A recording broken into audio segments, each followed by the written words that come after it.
Ok, Ok. on est parti? Ok, parfait. Donc bonjour et bienvenue à tous sur ce premier rump de cette session qui portera sur le projet Silica de Microsoft. Donc on va voir ce que c'est, comment ça marche, à quoi ça sert et pourquoi c'est cool. Donc du coup déjà, qu'est-ce que c'est? Donc vous pouvez voir cette petite plaque en verre teintée de petits trous bleus. En fait, c'est du stockage. Basiquement, ça remplace tous les périphériques. Enfin, ça peut remplacer un périphérique de stockage, donc comme un disque dur, un SSD ou n'importe. Et ça peut théoriquement stocker énormément de données. Et on verra les avantages que ça a plus tard, mais c'est plutôt cool. Donc du coup, c'est Microsoft qui développe ça. Et on va voir du coup comment ça marche. Donc comment ça marche pour stocker de la donnée? Donc vous savez, sur un disque dur, il faut écrire sur des disques mécaniques, et ensuite il y a une pointe qui va aller chercher l'information à l'endroit où on veut. Sur un SSD, c'est légèrement différent. Et en fait là, le truc c'est que sur notre plaque de verre, notre plaque de verre qui a une certaine épaisseur, on peut écrire à différentes épaisseurs. En fait, on peut avec un laser faire des espèces de petits trous qui vont déterminer une information. Donc ça va être un bit. Chaque petit trou, ça va être un bit. Et selon son inclinaison et sa position sur la plaque de verre, ça va permettre, en fait, on va pouvoir lire une information sur toute la plaque et stocker énormément de données. Donc voilà. Donc ça fait 7 cm par 7 cm par 2 mm d'épaisseur, et c'est sur ces 2 mm qu'on va pouvoir écrire nos informations. Ensuite, du coup, les avantages. Donc, vu que c'est une plaque de verre, techniquement, notre donnée, elle est safe. Elle est virtuellement indestructible. Donc, à part s'il y a quelqu'un qui arrive et qui la lance par terre, elle est virtuellement indestructible. Donc, elle craint pas le feu, l'eau. Une surface rayée, c'est pas un problème parce qu'en fait, les informations sont directement à l'intérieur de la plaque et pas stockées sur l'extérieur ou n'importe. Donc du coup, c'est très donc du coup, là, je vous lis un peu ce qu'il y a sur la slide, mais donc du coup, c'est très ça dure vraiment dans le temps. Donc toujours par rapport au fait que ça soit une plaque de verre et non pas un disque qui peut tomber à n'importe quel moment, qui subit les vibrations ou n'importe. Et théoriquement, il y a des centaines de terabits qui sont stockables dans directement la plaque, ce qui est plutôt sympa.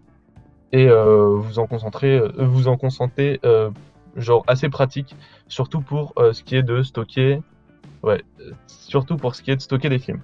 Donc actuellement, il y a Warner Bros qui a un énorme entrepôt avec beaucoup de ces petites plaques, et donc du coup qui les a utilisées pour stocker des films en fait qu'on avait peur de perdre, qui étaient sur pellicule jusque-là et qui commençaient à s'effacer petit à petit, et on commençait à perdre du patrimoine, ce qui est plutôt dommage.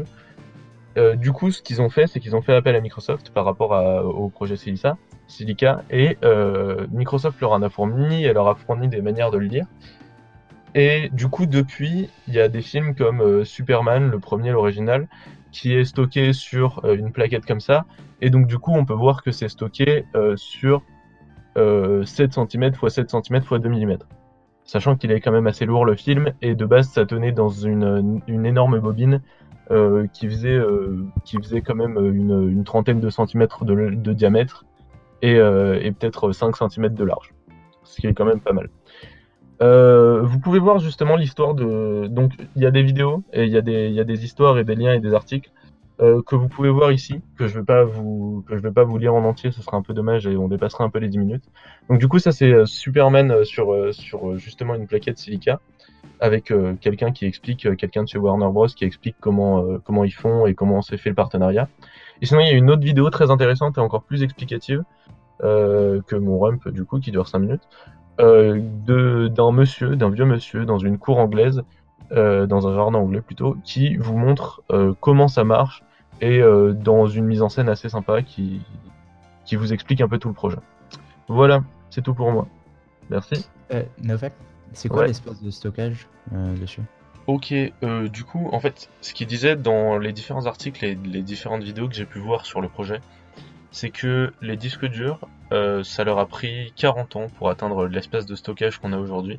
Donc moi personnellement, j'en ai vu des 14 Tera, des trucs comme ça, donc des trucs qui sont assez hallucinants et qui peuvent être, enfin qui sont beaucoup trop pour la plupart des average users. Et les Blu-ray, ça leur a pris 25 ans. Enfin les disques optiques en tout cas, ça leur a pris 25 ans pour arriver au niveau où ils en sont aujourd'hui. Et en fait, le truc, c'est que eux, ça fait 3 ans qu'ils sont sur le projet et ils ont déjà réussi à pousser plus loin qu'un disque optique, ce qui est très intéressant en soi. Et sachant que théoriquement, on sait qu'on peut stocker des centaines de téras dessus, avec les différentes orientations et avec plein de paramètres qu'on peut faire varier, et ben du coup, on s'imagine à dans quelques années avoir un espèce de stockage plus grand qu'un disque dur et plus grand que ce qu'on ait jamais connu en fait. Ah ouais, quand Des même, autres ok. questions? Ouais, moi j'ai une question. Est-ce que ça a des propriétés intéressantes en lecture-écriture, en termes de Euh, performance? alors, c'est sympa niveau performance, c'est pas non plus insane. Après, c'est lu par laser, donc forcément, ça va plus vite qu'un disque qui tourne. Mais c'est pas le but. En fait, le but, c'est pas d'avoir la plus grande rapidité d'écriture. Du coup, Raphaël qui a demandé si c'était read-only. Non, c'est absolument pas read-only. Après, en fait, ça faut que ça soit mis dans un lecteur.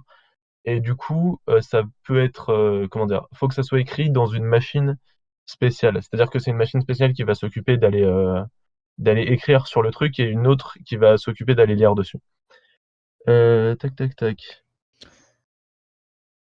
La technologie qui a besoin d'être utilisée pour lire ou pour écrire sur des trucs comme ça, elle est, elle est complexe ou pas? Ben, en fait, techniquement, c'est juste un laser. Et le faisceau va être concentré à un certain endroit de la plaque, à une certaine épaisseur.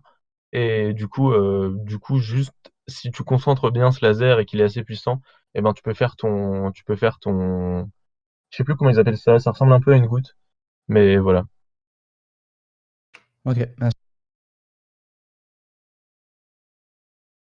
Ok, d'autres questions? Ouais, Ouais. c'était par rapport à la lecture, comment ça se faisait? Parce que si c'est plusieurs couches, s'il y a des choses qui se superposent, comment on peut la lire? En fait, justement, l'avantage que ça soit du verre, c'est que c'est transparent et que ça laisse passer la lumière. Et du coup, toujours avec un laser, donc pas le même que pour l'écriture, mais toujours avec un laser, on peut, avec l'intensité de celui-ci, déterminer à quelle couche on veut lire.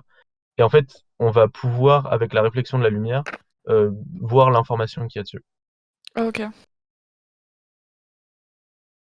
Encore des questions? Ou alors on passe au prochain rump, qui est de Loïc. T'as des questions sur Talk, Nofé? Ah, ok. Tac, tac, tac. N'hésitez pas à désactiver votre micro, enfin à activer votre micro. C'est très axé entreprise comme projet. Il y a eu des théories sur une utilisation plus prix particulier. Alors, ben justement, il y a Warner Bros qui les a utilisés, donc vous pouvez taper Superman Silica et vous trouverez assez facilement. Le prix, je pense pas qu'il soit communiqué. En tout cas, j'ai à aucun moment vu une mention de prix, mais je pense pas que ça soit très axé pour nous dans notre ordinateur. Je pense pas que ça soit l'utilisation que tu veuilles en faire. Surtout que ça demande un assez gros mécanisme pour pouvoir le lire ou l'écrire. Tac. Oui, et du coup, ça répond aussi à la question de Tom qui demandait c'est quoi le coût d'un disque. Et c'est pas un disque, si jamais. Tac. Bon, ben, je pense qu'on va pouvoir passer au rhum de Loïc.